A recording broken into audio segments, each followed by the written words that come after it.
നമ്മുടെയൊക്കെ ജീവിതത്തിൽ ഒരു 5 വർഷം പുറകോട്ടൊന്ന് ചിന്തിച്ച് നോക്കിക്കേ. നമ്മളിൽ എന്തെല്ലാം മാറ്റങ്ങൾ വന്നതെന്ന് നമുക്കപ്പോൾ മനസ്സിലാക്കാൻ പറ്റും. നമ്മൾ ഒത്തിരി നന്നായിന്നേ, നമ്മൾ ഓരോരുത്തരും നന്നായിട്ടുണ്ട്. മോശമാകുന്നത് അപൂർവം മനുഷ്യർ മാത്രമായിരിക്കും.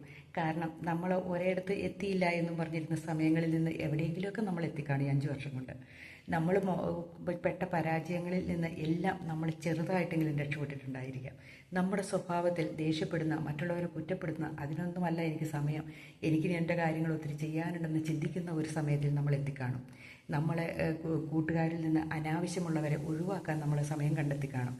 നമ്മുടെ ജീവിതത്തിൽ പ്രതിസന്ധി ഉണ്ടാക്കുന്ന സംഭവങ്ങളിൽ നിന്ന് ഒഴിവായി വേറെ മാർഗങ്ങൾ സ്വീകരിക്കാൻ നമ്മൾ പഠിച്ചു കാണും, ഇല്ലേ? ജീവിതത്തിൽ പണം ഉണ്ടാക്കണം എന്നുള്ള ചിന്ത നമ്മുടെ ഉള്ളിൻ്റെ ഉള്ളിൽ വന്ന് കാണും. ഇങ്ങനെ ജീവിച്ചാൽ പോരാ, ഇച്ചിരിയോടെ നന്നായിട്ട് ജീവിക്കണം എന്നൊരു ചിന്ത വന്ന് കാണും.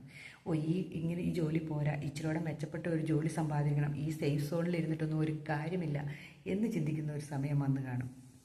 ഓർത്ത് നോക്കിക്കേ, നമ്മുടെ കുടുംബജീവിതത്തിൽ ഇങ്ങനെയല്ല എൻ്റെ മക്കളോടും ഭാര്യയോടും പെരുമാറണ്ടേ, അല്ലെങ്കിൽ ഭർത്താവിനോട് പെരുമാറണ്ടേ എന്നൊരു ചിന്ത നമ്മുടെ ഉള്ളിൽ വന്ന് കാണും. അവരെ കൂടുതൽ സ്നേഹിക്കണം, അച്ഛനെ അമ്മേനെ കൂടുതൽ കെയർ ചെയ്യണം എന്നുള്ള ചിന്ത നമ്മുടെ ഉള്ളിൻ്റെ ഉള്ളിൽ വന്ന് കാണും. നമ്മളെ മൊത്തം മാറ്റിയെന്നേ ഈ 5 വർഷങ്ങൾ ഒത്തിരി മാറ്റങ്ങൾ നമ്മുടെ ജീവിതത്തിൽ വരുത്തും.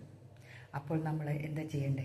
ആ ജീവിതത്തിൽ ഇനിയും ഒരു 2 വർഷം കൂടെ നമുക്ക് ആയുസ് കിട്ടുവാണെങ്കിൽ ഒത്തിരി കാര്യങ്ങൾ ചെയ്യാനുണ്ട്. അതിനെ മുന്നിൽ കണ്ടുകൊണ്ട് നമ്മൾ മുന്നോട്ട് പോയി നോക്കിയേ, നമ്മൾ നല്ല സൂപ്പറാകുന്നേ, സൂപ്പർ. ഒന്ന് ചിന്തിച്ച് നോക്ക്, ശരിയാണെന്ന്. നമുക്ക് മാറ്റാവുന്നതേ ഉള്ളൂ എല്ലാം. നമ്മളല്ലേ മാറ്റാൻ റെഡിയാവേണ്ടത്. മാറ്റത്തിന് റെഡിയാകാൻ നമ്മൾ തയ്യാറായിക്കൊണ്ടിരിക്കുക. എല്ലാം മാറുന്നുണ്ട് ഈ ലോകത്ത്, ഇല്ലേ? നമ്മുടെ ശരീരത്തിലും കോശങ്ങളിലും ഒക്കെ മാറ്റങ്ങൾ. അപ്പം നമ്മൾ സ്വാഭാവികമായിട്ടും മാറും. അപ്പം നമ്മളെല്ലാവരും തന്നെ സൂപ്പറാണ്. നമ്മൾ അതിനു വേണ്ടിയിട്ട് ശ്രമിച്ചുകൊണ്ടിരുന്നുള്ളുക. നമ്മളിൽ വന്ന കൈപ്പിഴകൾ അല്ലെങ്കിൽ നമ്മളിൽ വന്ന തെറ്റുകുറ്റങ്ങൾ ഒക്കെ നമ്മൾ ചുമ്മാ ഓർത്ത് സമയം കളയണ്ട. അതെല്ലാം മായ്ച്ചു കളഞ്ഞേക്കും കേട്ടോ, ഉറപ്പായ കാര്യമാണ്.